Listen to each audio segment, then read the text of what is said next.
Y'all ever heard of Inside Out? This movie should have been called Inside Joke. Be nice. You're mimicking me. Welcome back to Tuned In, the show for people who wished on a star and found out dreams do not come true. Make a wish, honey. From Saturday morning television to the Sunday funnies, we're here to discuss all things cartoon.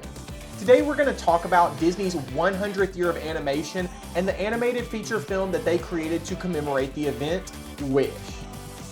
This movie has received middling reviews since it was released, and it makes me wonder, has the king of animation fallen? With rising competition from other studios like Netflix, is Disney still at the top? It's no secret that Disney has been at the top of the animation game ever since the beginning. They released Steamboat Willie in 1928, which was the first cartoon that ever had synchronized sound. Then in 1937, they went on to release the first full-length feature animated film, Snow White and the Seven Dwarfs. And they have pretty much been the top of the game my whole life. I grew up watching classics like The Lion King, Toy Story, Cars, etc. They taught me about courage and friendship, and I even had my sexual awakening when I first saw Teenage Simba.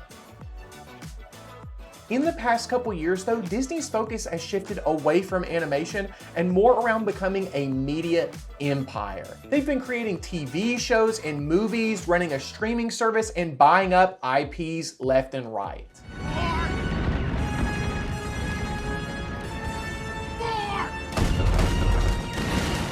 In my opinion, this emphasis on quantity of properties has really diminished the quality of the things that Disney used to do really well. Did you know that by the end of 2023, Disney will have published 34 movies? That's more than their entire output from 2000 to 2002. In the middle of all this hubbub, Wish was released, which was supposed to celebrate 100 years of Disney animation and the 62 full-length feature animated films that they've produced since 1937. But did this movie really live up to the centennial legacy? Find out after the break. Today's video is sponsored by you, my awesome viewers. I want to get to know you just a little bit better, so let me know what your favorite Disney movie is down in the comments. And while you're there, you might as well like the video and subscribe to my channel. Okay, that's enough self-promotion, let's get back into it. It follows the story of Asha, who kind of embodies that sort of adorable, quirky girl stereotype that was popularized in the early 2000s by Zooey Deschanel. This is also the personality of every single girl on TikTok who does those really animated lip syncs. Listen, I try to be nice. You're mimicking me. Asha teams up with the anthropomorphized star and a talking goat to defeat the evil sorcerer king Magnifico. Already we can see some clear Disney marketing at work. Asha lives in a magic kingdom where people wish on stars and it makes their dreams come true. This whole story kind of reads like it was written by a bunch of Disney bigwigs who just listened to a business podcast about content marketing. It's not subtle, and they did everything but wink directly at the camera. Y'all ever heard of Inside Out?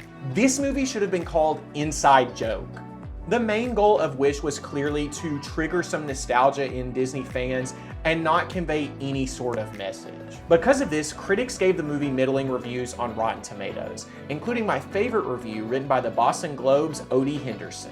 This fairy tale feels more like a corporate product than a magical event. It's a limp dissertation on Disney's motto that when you wish upon a star, your dreams come true. These reviews were contrasted by audience reviews though, who wrote generally positive things. This is part of like a growing trend that the critics will give low reviews and then the audience will give high reviews, setting it like right in the middle. But it's hard to trust the audience score when you consider that the people who are writing these reviews are white people who named their kid Moana. Critic and audience reviews aside, I thought the video was mid. It really didn't live up to the 100 years of animation hype. That's just my opinion though. What do you think? Is Wish a classic? Let me know in the comments. And that's all I have for you today. If you watched this far into the video, you rock. Don't forget to like the video and subscribe to my channel. Until next time, thanks for tuning in.